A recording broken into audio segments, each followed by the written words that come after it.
Boa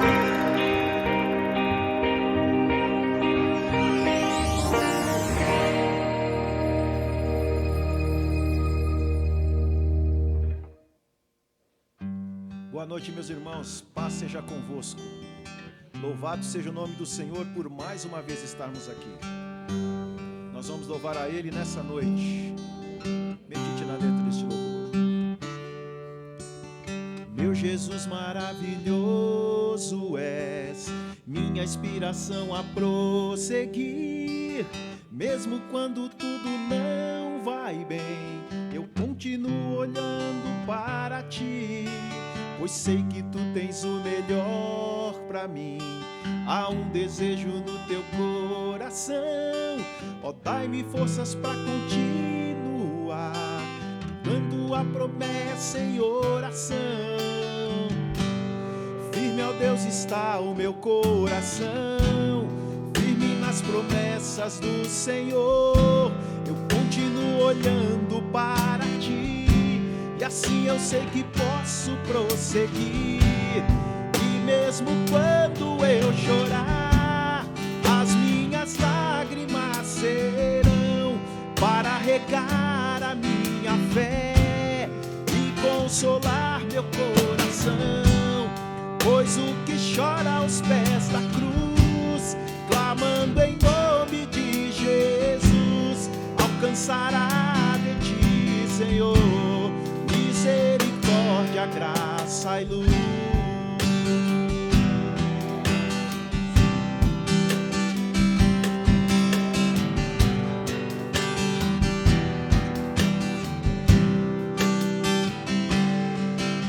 Teu grande amor não cessa, eterno não tem fim.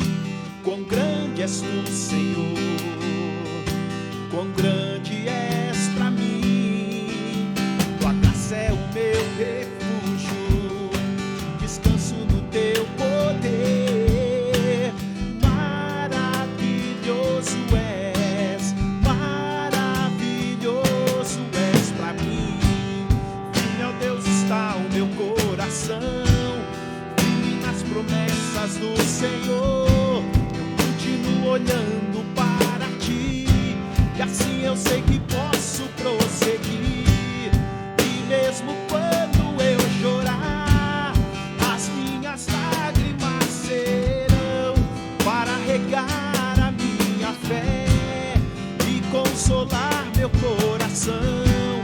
Pois o que chora aos pés da cruz, clamando em nome de Jesus, alcançará de Ti, Senhor, misericórdia, graça e luz. Misericórdia, graça e luz.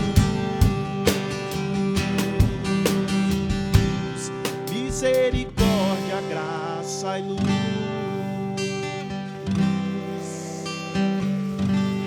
Amém. Que Deus te abençoe.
Amém, amém. Boa noite a todos, boa noite a todas. Que a paz seja convosco, que o Espírito Santo de Deus ele esteja com você hoje, agora e sempre. E que o amor de Deus abrace você, que você se sinta abraçado, envolvido por esse amor de Deus, que é um amor que nos constrange. Eu sempre digo isso, porque é a verdade. Muito feliz de estar aqui mais uma vez, muito feliz de estar com você. Nós estamos aqui reunidos, algumas pessoas ainda vivendo esse momento pandêmico, mas em breve, em nome de Jesus, estaremos juntos, né? Temos visto aí uma melhora, números de mortes diminuindo, número de internações. E graças a Deus, e Deus está no controle, Deus nunca perdeu o controle. Ele sempre esteve no controle de todas as coisas. E nós estamos alegres, nós estamos felizes, nós estamos com o nosso coração muito, muito grato a Deus por mais esse dia de vida, por mais essa oportunidade de estar com você. Como a gente sempre faz, eu quero incentivar você, eu quero incentivá-lo mesmo com toda a força do meu coração a você dividir, compartilhar essa reunião com alguém hoje. Manda o link do culto que você recebe, você que é líder dessa comunidade, líder de grupos, a pastora Luciana sempre ela encaminha para a gente no WhatsApp antes do início do culto. E você que não recebe pelo WhatsApp, mas você já está aqui assistindo nesse instante comigo, compartilha aí pelo YouTube, manda para alguém. Nós estamos sempre falando a respeito disso, porque nós queremos que essa palavra, esse louvor que foi cantado, as nossas pregações, aquilo que Deus tem colocado e dividido e compartilhado com a gente, e nós compartilhamos com você, nós queremos que você compartilhe com mais pessoas, para que outras pessoas possam receber o Senhor Jesus, para que outras pessoas possam ser tratadas, possam ser curadas. Eu sei que o nosso Deus ele é poderoso, o nosso Deus é o Deus sempre presente. O Agostinho de Hipona, ele diz assim que o nosso Deus é o eterno agora. Deus ele é eterno hoje. Talvez você não esteja hoje aqui, terça-feira, você estará em outro dia, mas quando você estiver me vendo, o eterno Deus estará trabalhando com você, porque Ele é presente, Ele está sempre falando com a gente. Então faça isso, convide mais alguém.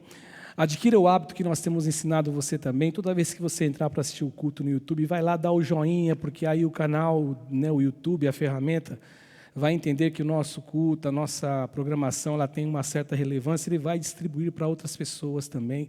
O nosso desejo é que o Senhor ele possa nos usar e Deus possa alcançar pessoas por meio da nossa vida. Amém? Que Deus abençoe você. É o momento de nós orarmos, é o momento de nós agradecermos também por você, irmão, irmã, que tem nos ajudado a pregar o Evangelho, que tem nos ajudado a anunciar o reino de Deus.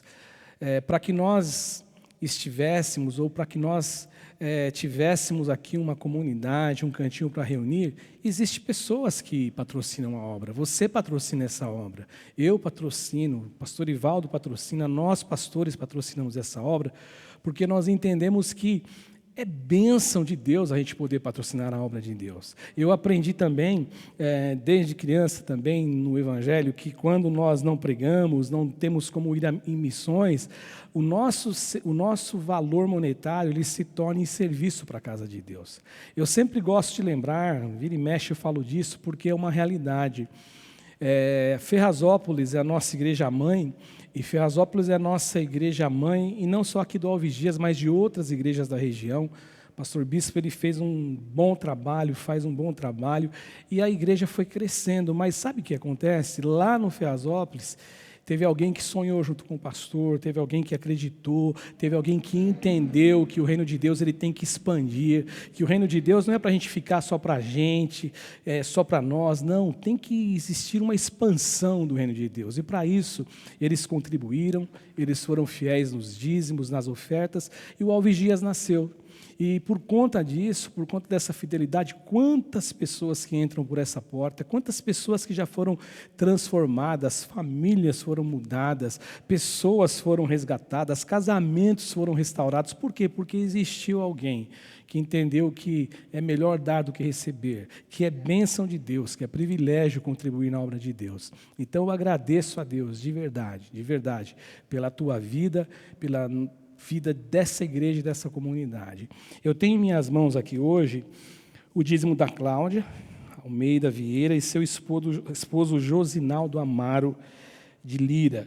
Que o Senhor Deus possa abençoar não só a Cláudia e o Josinaldo, que trouxeram aqui, presencialmente, aqui a sua oferta, o seu dízimo, no caso, mas a todos vocês que o fazem nesse momento de terça, de quinta, aos domingos, né, quando o pastor vai orar. Tem irmãos que eu sei que gostam de fazer naquele momento, mas que Deus te abençoe, que Deus multiplique muito, muito em sua vida. Ele é o Deus bondoso, o Deus que está com você e anda com você sempre, sempre. Quero orar com você, se você pode orar junto comigo, aqui do meu lado direito, do seu lado esquerdo vai aparecer aqui a informação do Banco do Brasil, se você é correntista do Banco do Brasil, do meu lado esquerdo, Bradesco, se você é correntista do Bradesco, se não é, você pode fazer aqui um depósito, uma transferência bancária, através do Pix, a chave Pix é o número do nosso CNPJ, e que Deus possa abençoar você. Quero orar com você. Em nome de Jesus. Senhor Jesus, eu quero te agradecer por esses amados irmãos, por essas amadas irmãs, por estes servos e servas do Senhor, que têm entendido, Pai, o quanto o trabalho deles em serem fiéis tem sido importante nessa obra, nesse endereço, neste local. Nós, pastores, nós, homens, não podemos fazer, não podemos retribuir além daquilo que nós temos como forças, como possibilidades. Mas nós servimos um Deus que é todo-poderoso. Nós servimos um Deus que abre portas aonde ninguém imagina que poderiam ser abertas. Nós conhecemos um Deus que multiplica pães e peixes. Nós conhecemos um Deus que derrama maná no deserto. Nós conhecemos um Deus que não mudou, o Deus que é o mesmo ontem, hoje e eternamente. E, portanto, nesse instante, e nesse momento eu apresento os nossos irmãos dizimistas, ofertantes, os nossos irmãos, os teus servos, Senhor, e o recurso que eles estão levantando. Eu te peço a bênção sobre eles, e a bênção da multiplicação sobre a vida deles, e a bênção da multiplicação sobre o recurso que levantado, que é entregue, que é devolvido ao Senhor, Pai. Eu te peço em nome de Jesus, que jamais falte do teu amor, do teu cuidado, jamais falte das tuas mãos, e multiplique esse recurso, para que nós possamos administrá-lo da melhor forma possível, com todo amor, com toda a fidelidade, porque o Senhor conhece os nossos corações, o Senhor sabe dos nossos sonhos e desejos. Eu te peço isso em nome de Jesus, e te agradeço em nome de Jesus. Também te peço pela tua palavra que será ministrada nesse instante. Espírito Santo de Deus, a tua palavra é água que lava, a tua palavra é restauradora, a tua palavra é transformadora, é a tua palavra, por meio do teu Espírito, que nos muda, que nos transforma, que nos convence, que nos cura. E eu te peço nesse instante, que o teu bom Espírito possa estar junto comigo nesse instante, me usando para pregar essa palavra. Eu oro em nome de Jesus e te agradeço em nome de Jesus. Amém, amém. Hoje eu escolhi aqui o texto de 1 Samuel para falar um pouquinho de oração. Faz tempo que eu não falo de terça-feira nas palavras, nas ministrações, com um enfoque em oração. Falei sobre o Salmo 25 recentemente, mas assim, falar de um momento onde um personagem bíblico, onde alguém ele se projeta em oração por alguma razão, eu estou falando hoje. E o Espírito Santo de Deus me levou a falar sobre a oração de Ana. A oração de Ana e o voto que Ana fez a Deus. A maneira que Ana orou, a forma que ela estava.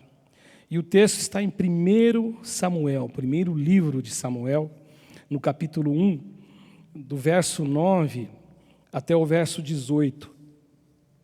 O texto diz assim, gente: após terem comido e após terem bebido em Siló, estando Eli, o sacerdote, assentado numa cadeira, junto a um pilar do templo do Senhor, levantou-se Ana, e com amargura de alma, ela orou ao Senhor e chorou abundantemente. E fez um voto dizendo: Senhor dos exércitos, se benignamente atentares para a aflição da tua serva, e de mim te lembrares, e da tua serva não esqueceres, e lhe deres um filho varão, ao Senhor o darei por todos os dias da sua vida, e sobre a sua cabeça não passará navalha. Demorando-se ela no orar perante o Senhor, Eli passou a observá-la, e começou a observar o movimento dos seus lábios, porquanto Ana só no coração falava. E isso me chama a atenção. Ana só no coração ela falava. Seus lábios se moviam, porém não se lhe ouvia voz nenhuma. Por isso Eli a teve por embriagada e lhe disse: até quando estarás tu embriagada? Aparta-te de ti este vinho. Aparta-te de ti este vinho. Porém Ana respondeu: não, Senhor meu, eu sou mulher atribulada de espírito. Não bebi nem vinho, nem bebida forte. Porém venho derramando a minha alma perante o Senhor. Não tenha, pois, a tua serva por filha de Belial, porque pelo excesso da minha ansiedade e da minha aflição é que tenho falado até agora.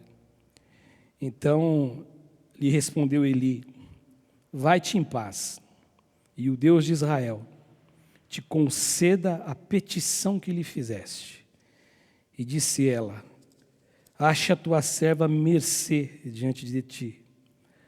Assim a mulher se foi o seu caminho, e comeu, e o seu semblante já não era mais triste. Esse é o texto que Deus colocou no meu coração.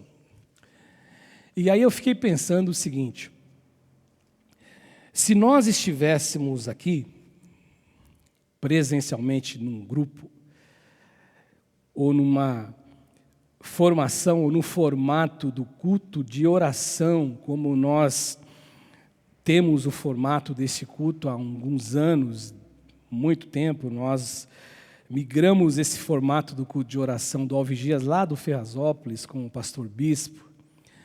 Se nós estivéssemos aqui presencialmente, depois da minha fala, depois do meu compromisso com a igreja de ministrar uma palavra, nós iríamos orar de joelhos, ou melhor, nós iríamos orar.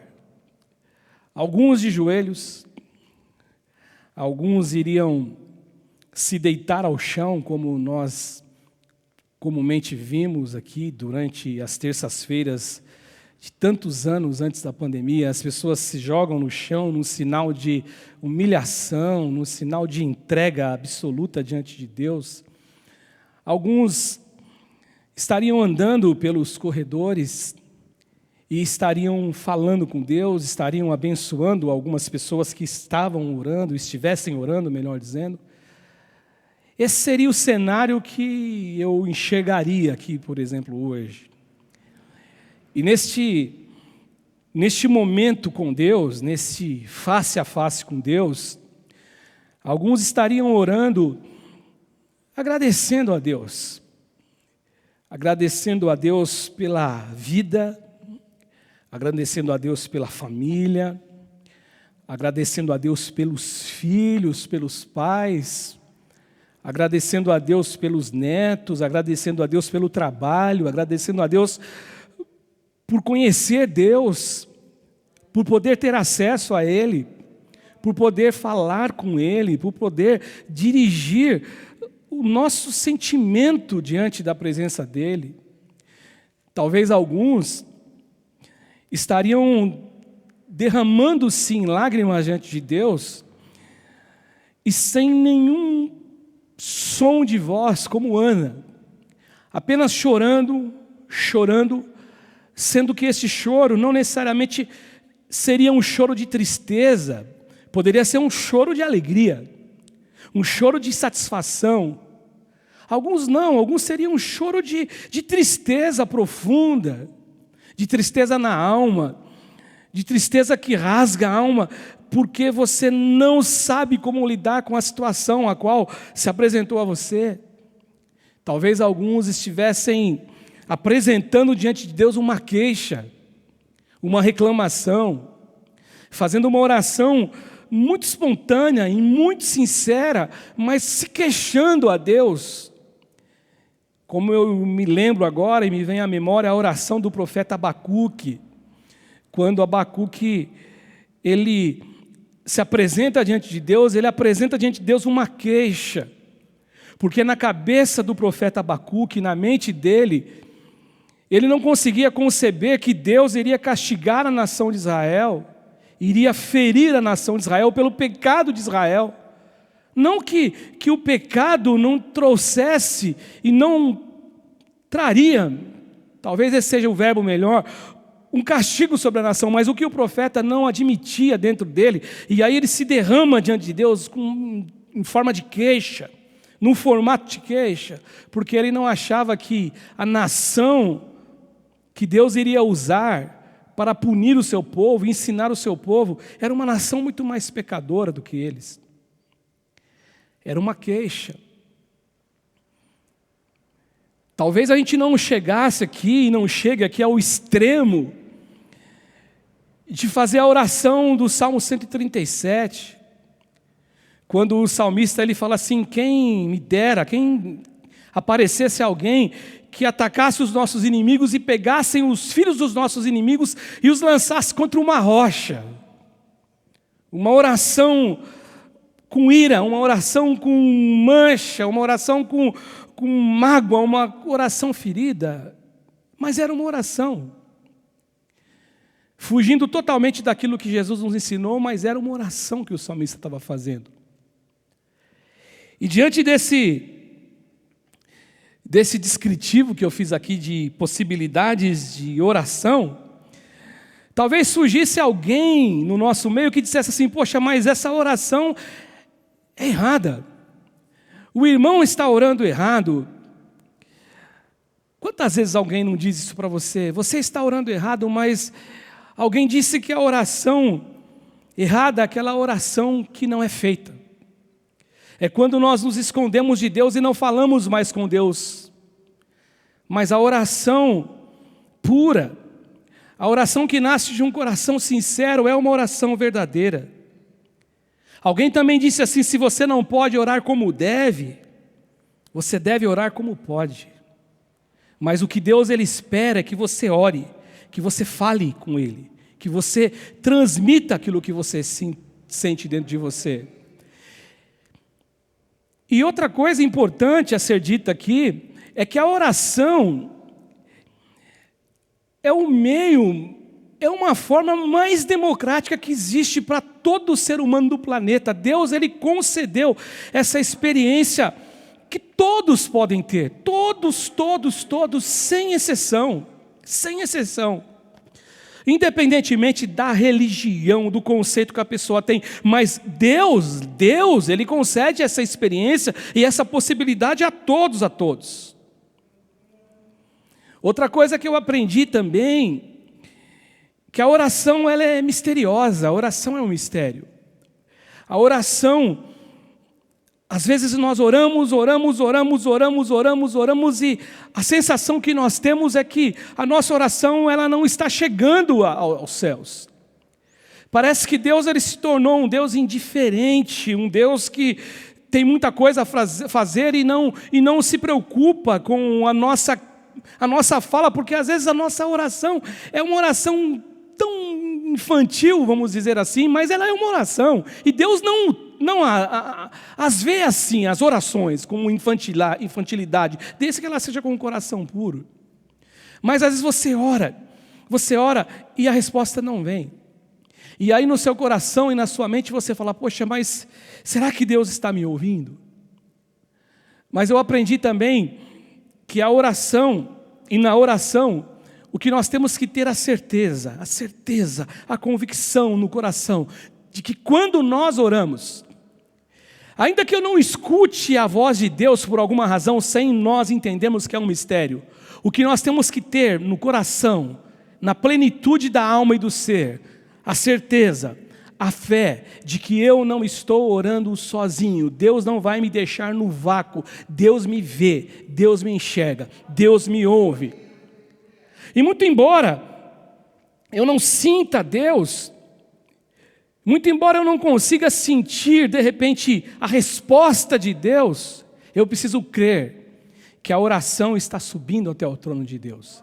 E aí eu me lembro daquele texto do apóstolo Paulo, porque a oração nem sempre ela é uma garantia para mim, a minha oração, de que a resposta virá, porque nós não sabemos as coisas. Às vezes a oração que nós fazemos é uma oração direcionada, direcionamos a oração para que Deus nos atenda da forma que nós queremos que Ele atenda, mas Deus é que conhece.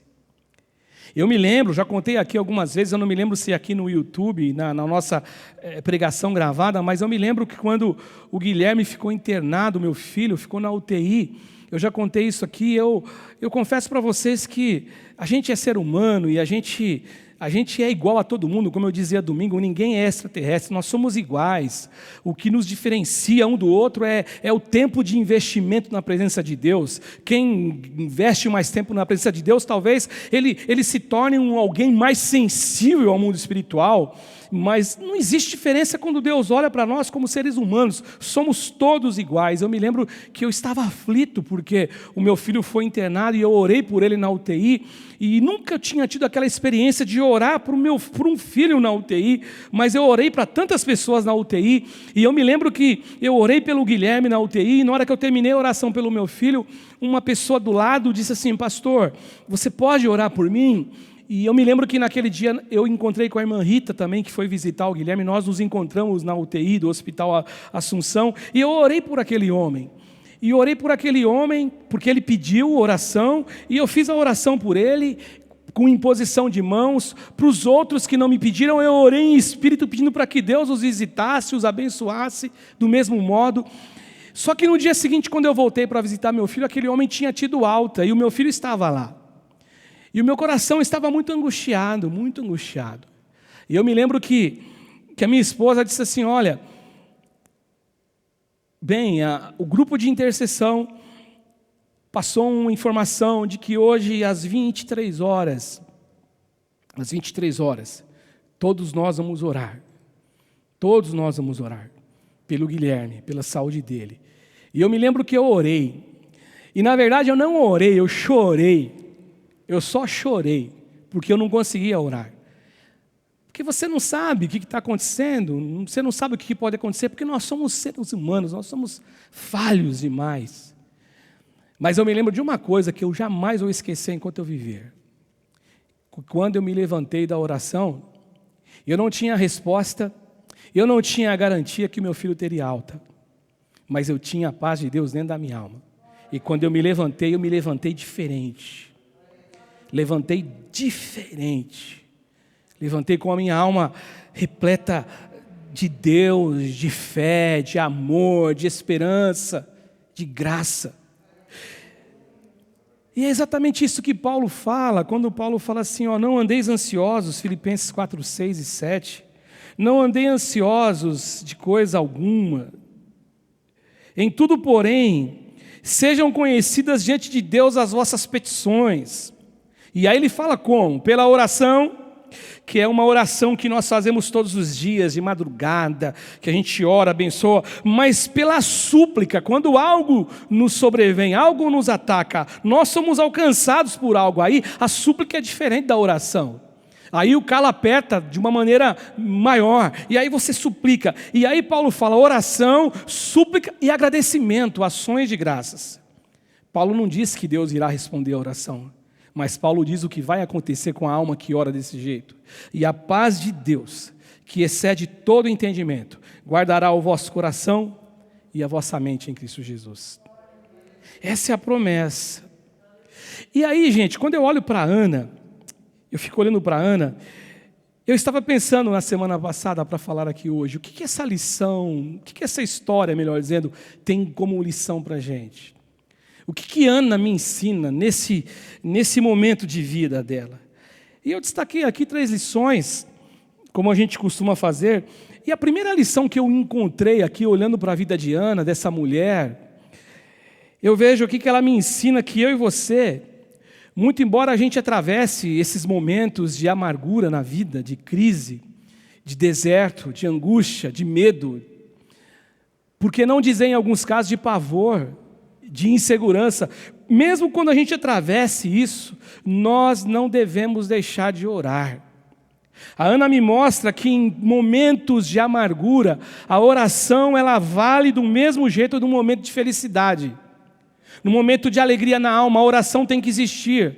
Folguedos na alma, a oração tem que existir. Tristeza na alma, a oração tem que existir. Amargura de alma, a oração tem que existir. E o verso de número 10 do texto de 1 Samuel diz assim que Ana levantou-se, ou seja, ela já estava prostrada, eu não sei nem quanto tempo ela estava prostrada. Ela levantou-se e o texto sagrado diz assim que com amargura de alma, com a alma amarga, amargurada, ela orou ao Senhor. Ela orou ao Senhor. Esse verso, ele não nos identifica como foi a oração. O texto nos identifica. Ela chorou, ela balbuciou, ela orou com o coração, como diz o texto. Foi com a alma que ela orou, não foi com palavras, ela não expressou som, não tinha voz, não tinha uma oração que nós olhássemos e iríamos ouvir. Não, era uma oração do coração, e ela orou, e ela chorou abundantemente.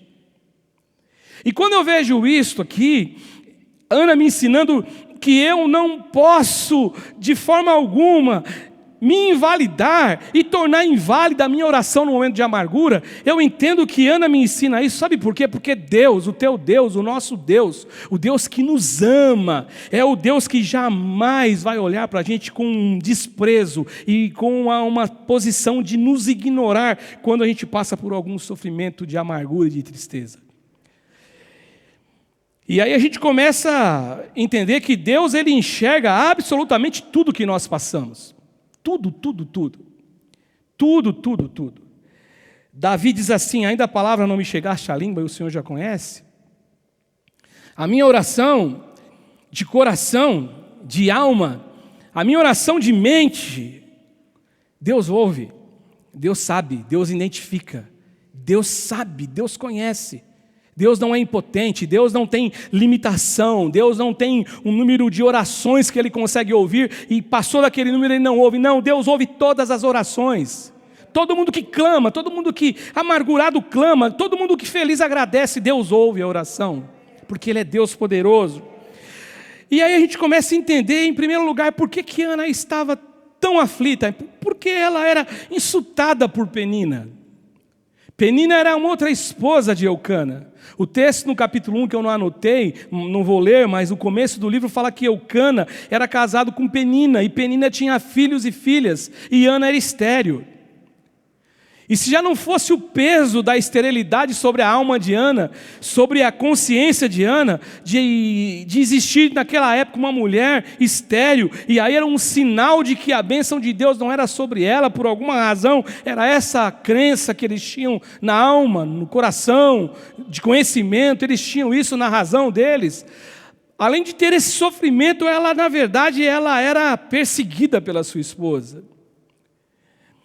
A Bíblia não fala, a Bíblia não relata, mas Ana, ela devia ser uma mulher muito doce, uma mulher muito submissa em relação ao amor de Eucana, em relação à vontade de Eucana, porque a Bíblia não nos conta, mas provavelmente Eucana, ele tinha como Jacó, que amava e amou Raquel e trabalhou 7 anos para tê-la como esposa, e o seu tio o enganou, e ele teve que trabalhar mais 7 anos para tê-la como mulher. A Bíblia fala que ele tinha Lia como a primeira esposa, a mais velha, filha de seu tio, e depois Raquel a mais nova, e ele amava Raquel, e a Raquel também não tinha filhos, e ele amava, e Eucana também, talvez, querendo ter filhos, ele casa com outra mulher. E ela é Penina. E se você olha, e se você começa a entender o contexto de vida dessa mulher, Penina, ela procurava a todo momento, demonstrar para Ana, ou fazer com que a Ana acreditasse que ela não tinha importância para Deus. que os céus não olhavam para ela, que Deus não se importava com ela. E aí talvez algumas razões você pode pensar, por que Penina fazia isso? Por que ela sentia tanto prazer? Por que ela tinha tanta obsessão de ver essa mulher sofrer?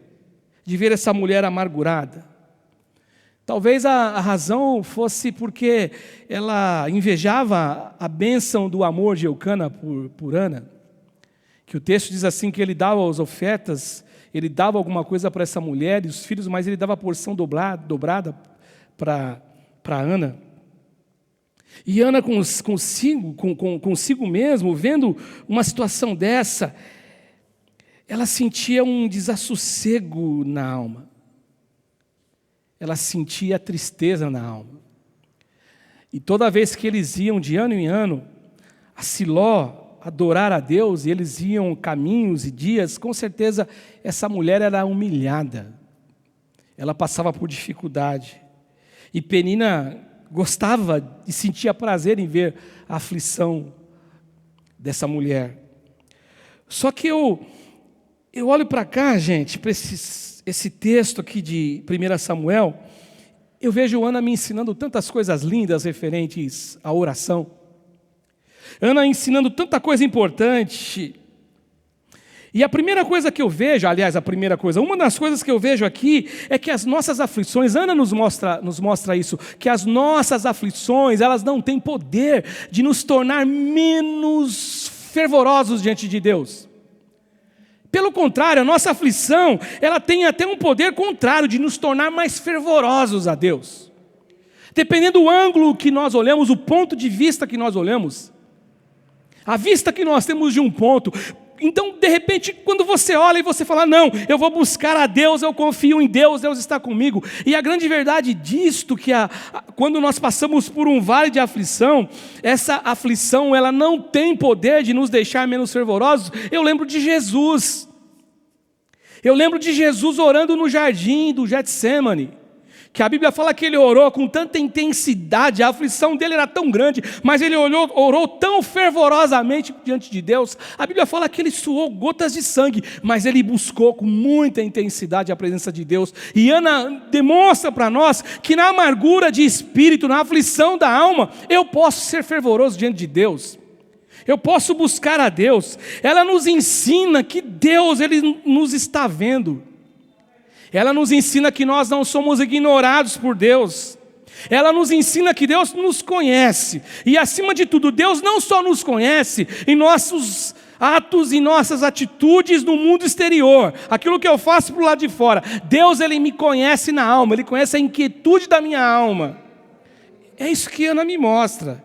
Ela nos ensina uma outra coisa muito importante aqui, no decorrer da história, desses versos que eu li. Ela nos ensina também o seguinte, que eu posso, em nome de Jesus, você pode trocar a aflição de alma, de espírito, pela alegria de Deus e pela paz de Deus. É possível. É possível que a gente consiga ser tomados por esse sentimento de paz. E talvez isso aconteça quando ela chora abundantemente. Quantas histórias você conhece de pessoas que perdem alguém da família, tão importante, e são impedidos de chorar? Me lembro que o ano passado eu preguei aqui, quando falando sobre choro, porque choramos, do pastor Neil Barreto, que contou uma história em um de seus sermões, que a menina perdeu várias pessoas importantes no final do ano. De cada ano ela foi perdendo pessoas. Ela perdeu o pai. A mãe a exortou, dizendo que ela não podia chorar, ela não podia dar mau testemunho, ela engoliu o choro. Ela perdeu depois a mãe, ela não chorou porque ela não podia chorar, ela perdeu a irmã e foi indo. Até que ela perdeu o cachorrinho, lembra dessa história que eu contei? Ela chorou. E quando ela procurou o pastor falou, lógico que você chorou pelo cachorrinho. Você represou tanto o choro por pessoas que eram tão valiosas e importantes para você, que você não sabia e não entendia que você poderia chorar, que você represou toda essa angústia dentro de você. E talvez então Ana, ela chora, mas ela não chora por chorar. Ela não chora o choro daqueles que querem chamar a atenção para que todo mundo sinta a pena dele. Não, ela chora diante de Deus. ela chora diante do Senhor. Não tem aquela canção do Kleber Lucas que diz assim, que é aquele que chora aos pés da cruz? Ela chora aos pés da cruz, ela chora diante de Deus, ela chora diante da presença de Deus. E quando nós choramos diante da presença de Deus, nós somos restaurados, nós somos curados. E nós aprendemos que nós podemos chorar, nós podemos orar, mesmo vivenciando momentos de amargura.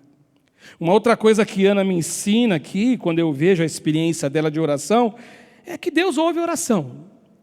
É que Deus ouve a oração. Primeiro eu posso orar, na amargura. Eu posso chorar e orar. E em segundo lugar, Deus ouve a minha oração.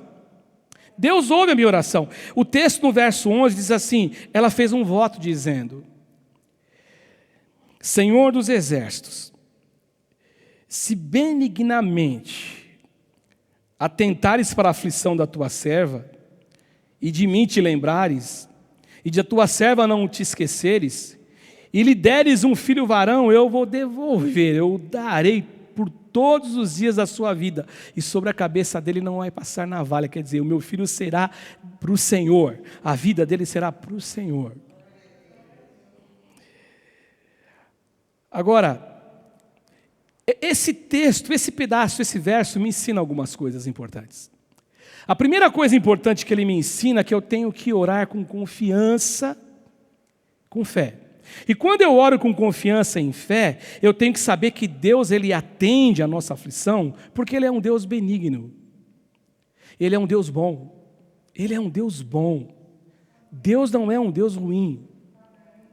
Deus não é um Deus que Ele gosta de ver os filhos sofrerem. Olha, eu estava vendo o culto dos jovens sábado à noite, e teve uma pergunta que fizeram lá, era uma live de perguntas e respostas, e aí o pessoal manda a pergunta para o Davi, para o Patrick e para o Felipe, e eles respondem.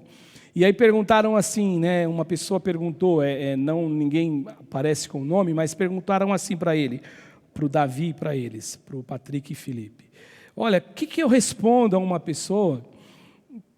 Me questionou uma pessoa, eu não soube responder, dizendo assim, poxa, se Deus é tão bom, por que Deus chutou lá a mesa dos mercadores do templo? Aí eu fiquei pensando, né, Carmen, essa é uma pergunta de quem quer caçar motivo para falar que Deus não é bom, que Deus não é amor. E eu fiquei pensando assim, né, vendo eles responderem, e vendo assim, se fosse para mim a pergunta, o que eu poderia responder também. E eu pensei o seguinte, que aquilo lá, no primeiro, que não tem nada a ver, é texto fora de contexto para criar pretexto.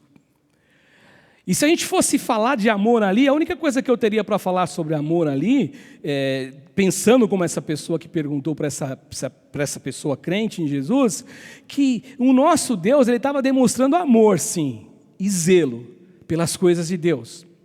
E Deus também estava demonstrando amor, sim, e zelo por aquele que estava sendo, na verdade, alguém estava se aproveitando daquela pessoa, vendendo os animais para o sacrifício, porque eles não tinham como trazer animais de longe, por um preço absurdo, ou seja, eles estavam abusando, fazendo aquilo que a Bíblia diz que não é para fazer. Ou seja, eu vejo então o amor de Deus pela casa de Deus, de Jesus, e vejo o amor pela humanidade.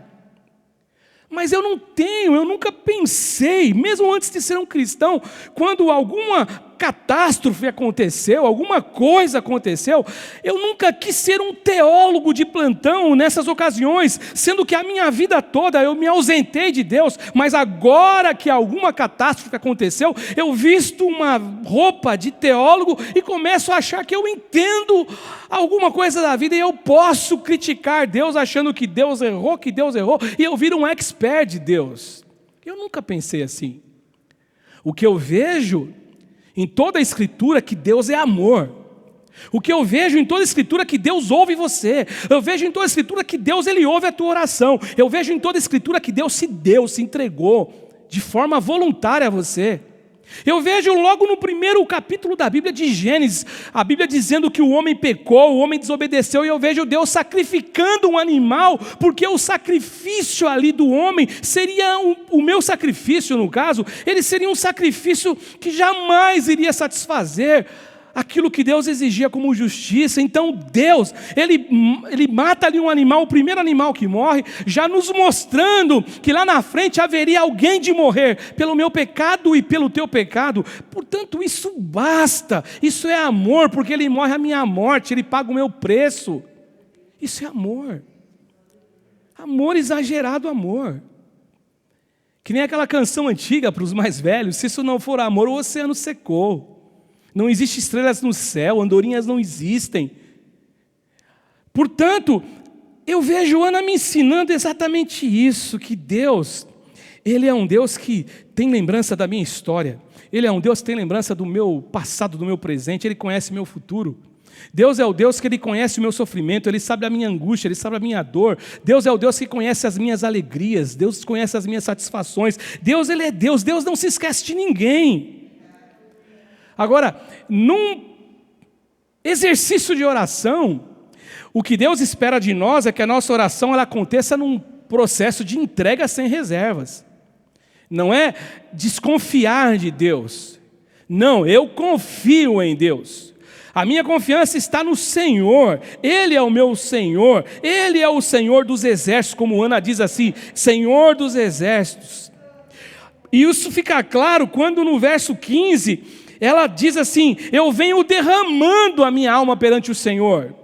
No final do verso, é um derramar de confiança. A oração, ela ganha força e verdade, força de verdade, quando a minha oração diante de Deus, ela é sem reserva. Eu oro não porque eu tenho que orar como um compromisso de religiosidade. Eu oro porque orar me faz bem, encontrar-se com Deus faz muito bem para mim. E esse orar e esse entregar-se a Deus é sem reserva. O verso 16 também fala assim: porque pelo excesso da minha ansiedade e da minha aflição é que eu tenho falado até agora. E aí ela recebe o sim de Deus. Ela recebe o sim de Deus por meio da bênção de Eli. Ana me ensina tantas coisas, gente, como uma mulher de Deus. Porque você que conhece um pouquinho da história, você vai lembrar que Eli tinha os filhos, Ofni e Finéias, se eu não estiver equivocado nos nomes dos filhos, que eles eram filhos depravados. Eles tinham relações com as mulheres que iam sacrificar no templo.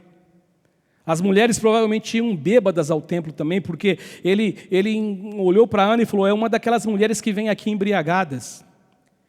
Quando Ana está aflita e Ana está buscando a Deus, está buscando um favor de Deus, e ela chega dizendo para Deus: Deus, me dê um filho.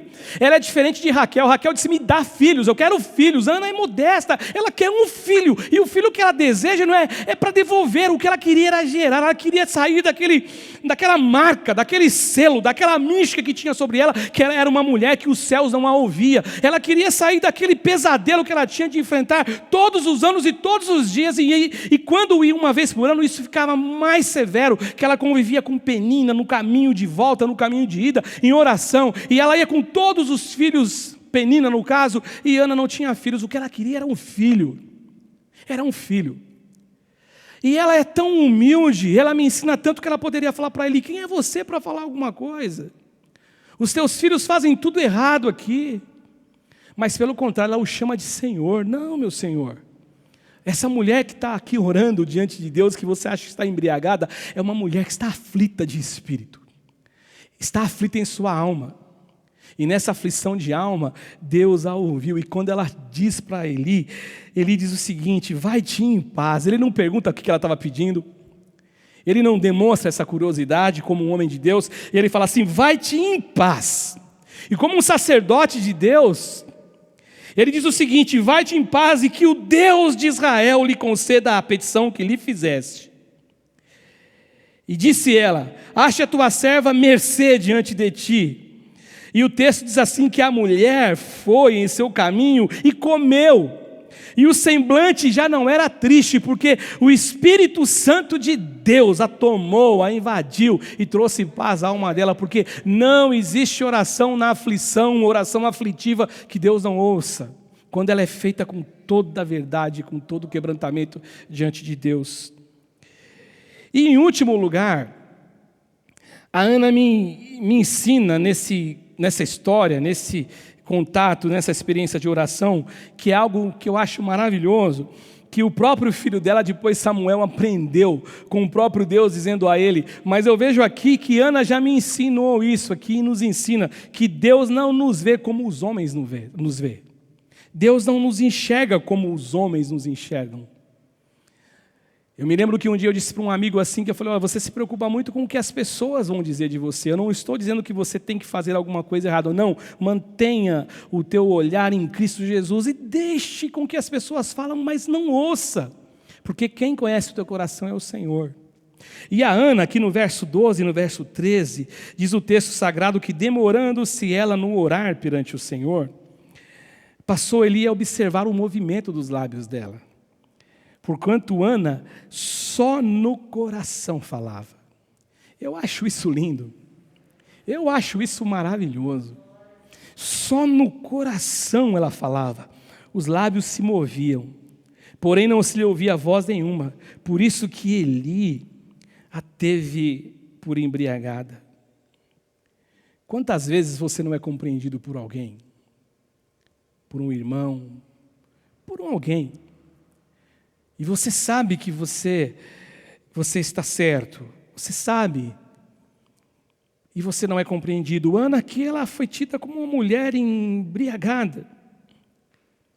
Quantas vezes os homens não conseguem enxergar as nossas dores, as nossas angústias, as nossas aflições, os nossos gritos na alma? Porque ela disse para Eli, eu sou uma mulher, no verso 15, atribulada de espírito. Ele não teve discernimento, ele não olhou, ele olhou de acordo com o juízo dele, talvez com aquele contexto que eu descrevi para vocês, das mulheres que ali iam ter relações com os filhos, com os seus filhos, com os filhos de Eli. Ele não teve essa sensibilidade. Quantas vezes as pessoas não nos veem? E ela fala assim, olha, eu sou uma mulher atribulada de espírito.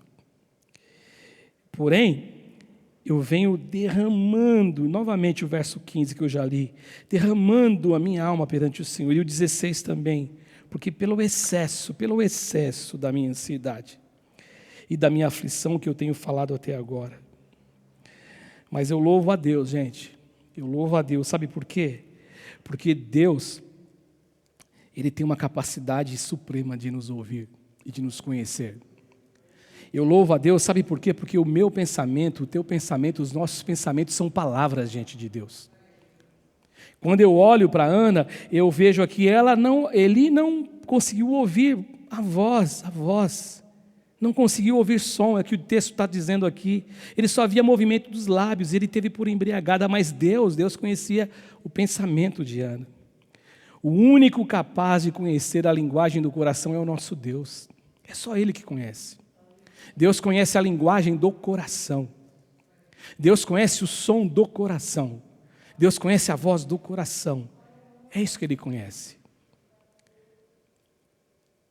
Me lembro de uma vez que eu estava conversando com uma pessoa no trabalho, né, no caso um superior, e tinha acontecido alguma coisa com uma pessoa que trabalhava com a gente, que tinha um posto, um cargo que era subordinado, e aí aconteceu alguma coisa, a pessoa ficou chateada, ele estava errado, e aí a pessoa perguntou para mim assim, essa pessoa que era meu superior, mas você acertou lá com a pessoa? Não, está tudo certo, mas a pessoa ficou triste? Aí eu disse assim, olha, pelo menos olhando para a pessoa, quando eu conversei com a pessoa, ela estava normal. O rosto estava normal, a expressão corporal estava normal.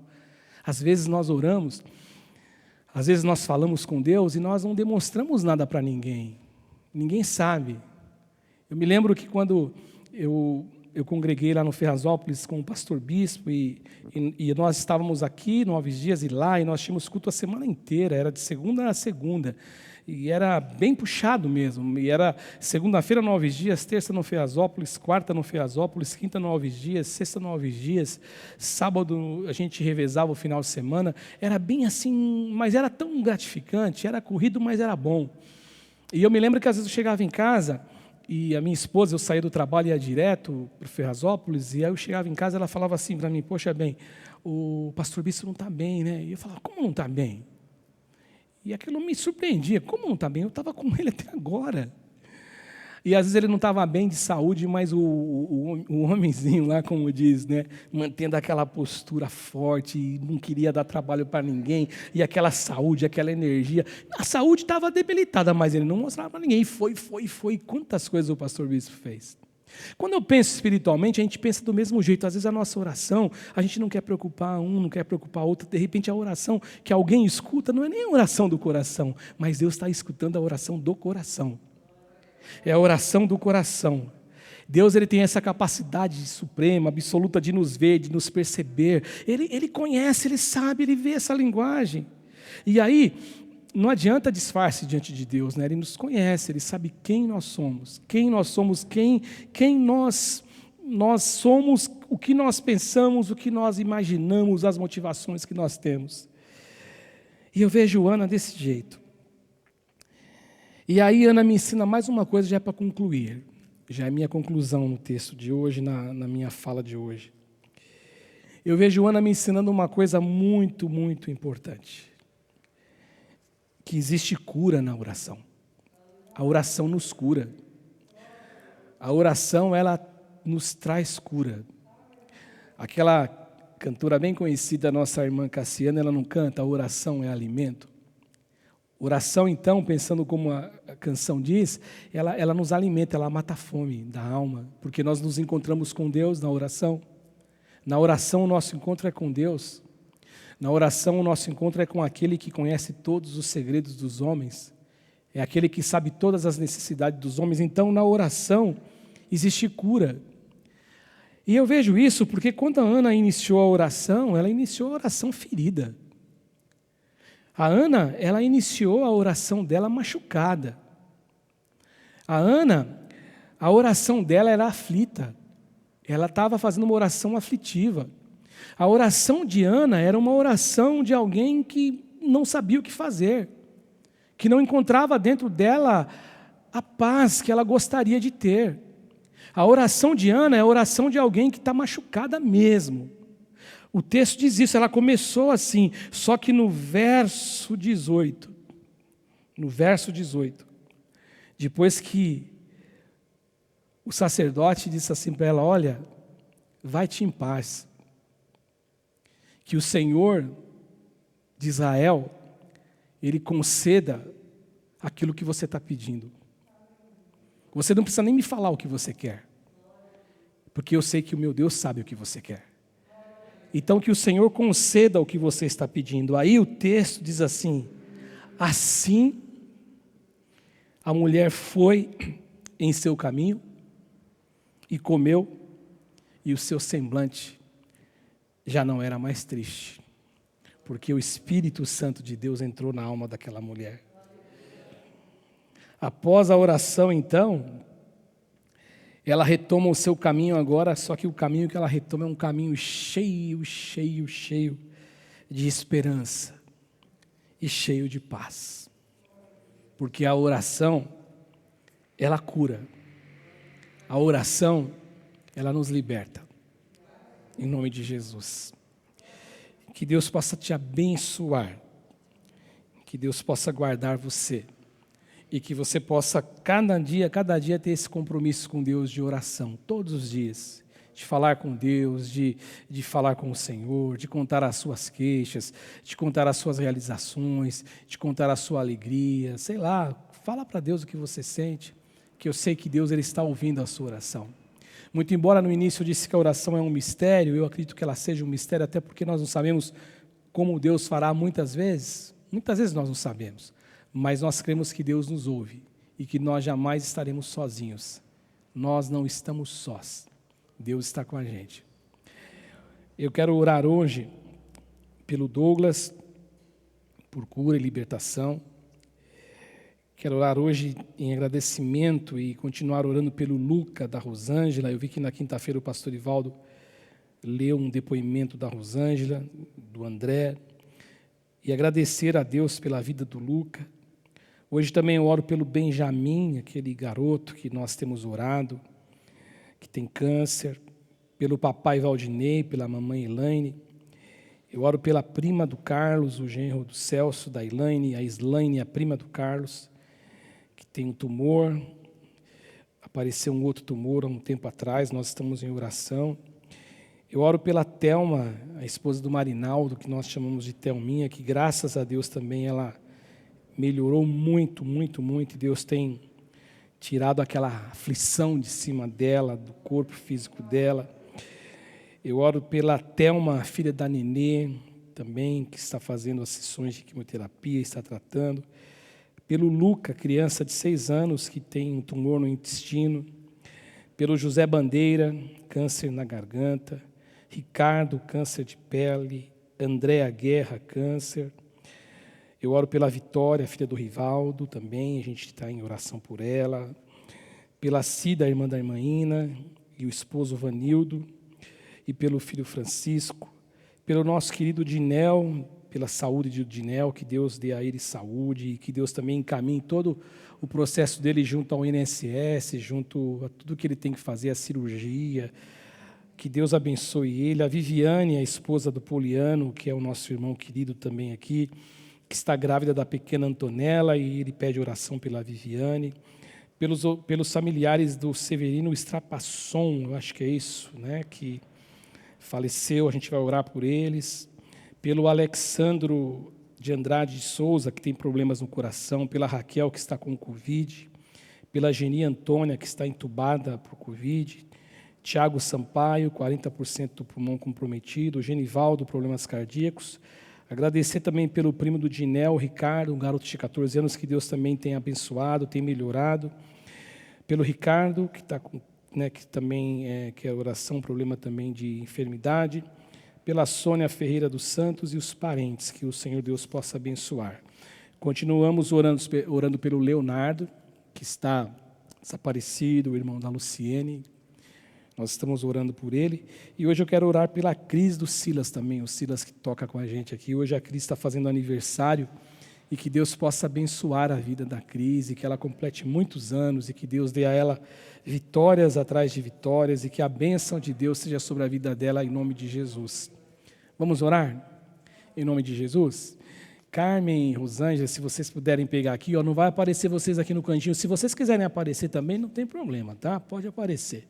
Pega um papelzinho aqui, vamos orar como a gente tem feito, e vamos colocar as mãos sobre esses papéis, com esses nomes que eu relatei. A Aurora está aqui também, o Roberval está aqui. Vocês podem se reunir, orem em nome de Jesus, pelo poder do Senhor. Tem um olhinho aí, pega o olhinho para ela, Jean, por favor, dá para a Carmen aí um óleo. Tem aí, não tem? Um óleo aí para a gente ungir. É uma oração, as pessoas não estão aqui, logicamente, mas a gente crê no poder da oração. E aqui está o grupo de intercessão aqui, nós, pastores, e todos nós aqui reunidos, e vamos orar agora em nome de Jesus. Senhor Jesus, todos esses nomes, Senhor, que eu relatei hoje, que eu trouxe aqui hoje, alguns em gratidão, em agradecimento, pelo milagre, pela bênção, pela cura, alguns ainda enfermos, alguns ainda comprometidos com a sua saúde, aguardando um milagre, aguardando um agir do Senhor. Mas como hoje nós pregamos a respeito desta mulher, da oração de Ana, eu creio que o mesmo Deus que Ana orou, falou, abriu o coração, é o mesmo Deus a quem nós estamos orando nesse instante. Eu te peço em nome do Senhor Jesus, que o Senhor venha pela tua graça e pelo teu poder e misericórdia, Senhor, atender o nosso clamor, o nosso pedido. Visita aqueles que estão hospitalizados, visita aqueles que estão com câncer, coloque as tuas mãos em nome de Jesus. Tu és Jeová Rafá, tu és Deus da cura, tu és o Deus que não mudou, nunca mudou e nunca mudarás, nem sombra de variação existe no Senhor. Portanto eu te peço, meu Deus, coloque as tuas mãos, abençoe em nome de Jesus. Te peço, Senhor Jesus, pela Cris, que hoje completa mais um ano de vida. Espírito Santo de Deus, dê a ela o melhor presente de todos os presentes, que é a tua companhia, que é a tua bênção, que é o teu amor, que é a tua graça sobre ela, marcando-a, selando-a. Coloque as tuas mãos pelo teu poder em nome de Jesus, que ela tenha muitos anos de vida debaixo do teu amor, que ela possa ser amada por todos os seus entes queridos, amigos, com todos aqueles com quem ela convive, que o teu poder seja sobre a vida dela. Eu oro pelo nosso Brasil, eu oro pelo mundo, pelos governantes, e te agradeço, Senhor, porque eu sei que o Senhor tem nos mostrado uma luz, Senhor, num túnel escuro. Eu sei que as coisas estão melhorando, mas eu sei que nós confiamos, a nossa confiança está no Senhor, porque a tua palavra diz que se o sentinela guardar a cidade sem a tua proteção, sem o agir de Deus, ele está guardando de modo em vão. Mas nós confiamos nos médicos, confiamos na saúde, confiamos na sabedoria que o Senhor deu aos homens, mas acima de tudo, a nossa confiança está no Senhor. Eu te peço, Senhor, esteja com a gente, para que em breve essa comunidade possa estar aqui reunida aos domingos, num ajuntamento de pessoas que vão louvar o teu nome, que vão engrandecer o teu nome, e eu sei que eu fico sonhando com isso, Senhor. Em breve nós estaremos juntos aqui, com segurança, em amor, em graça e misericórdia do Senhor sobre nós. Eu te peço agora, nos dê uma noite de bênção, nos dê uma noite de paz, e que o teu bom Espírito nos acompanhe, que a tua graça, Senhor, seja sobre nós a cada dia, que o Senhor nos dê uma semana de bênção e de graça em nome de Jesus.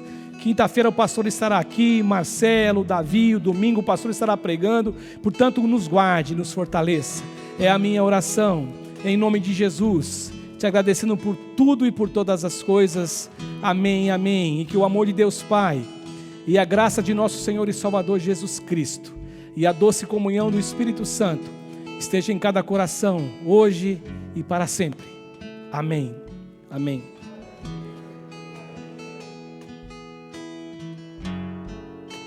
Sai de tua tenda, ó filho meu, te mostrarei as estrelas do céu.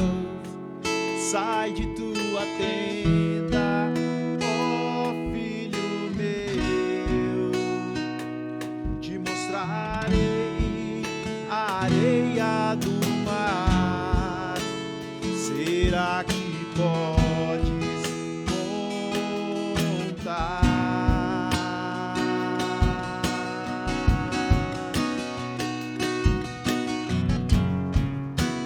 Será que podes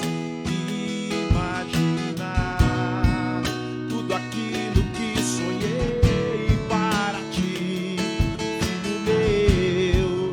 O que minhas mãos fizeram para ti, filho meu, minha bênção será sobre ti.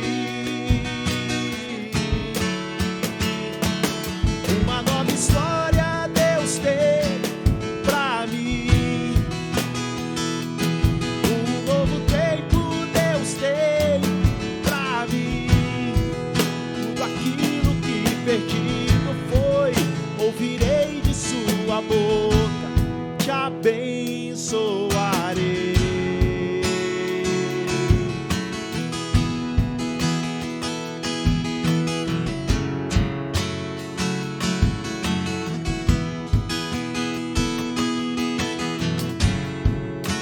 Sai de tua tenda, ó filho meu, te mostrarei as estrelas do céu.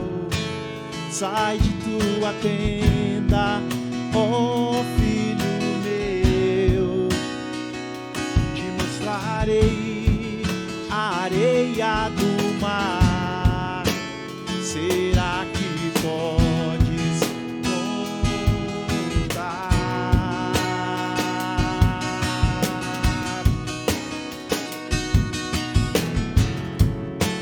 Será que podes imaginar tudo aquilo que sonhei para ti, filho meu? O que minhas mãos fizeram para ti, filho meu, minha bênção será sobre ti.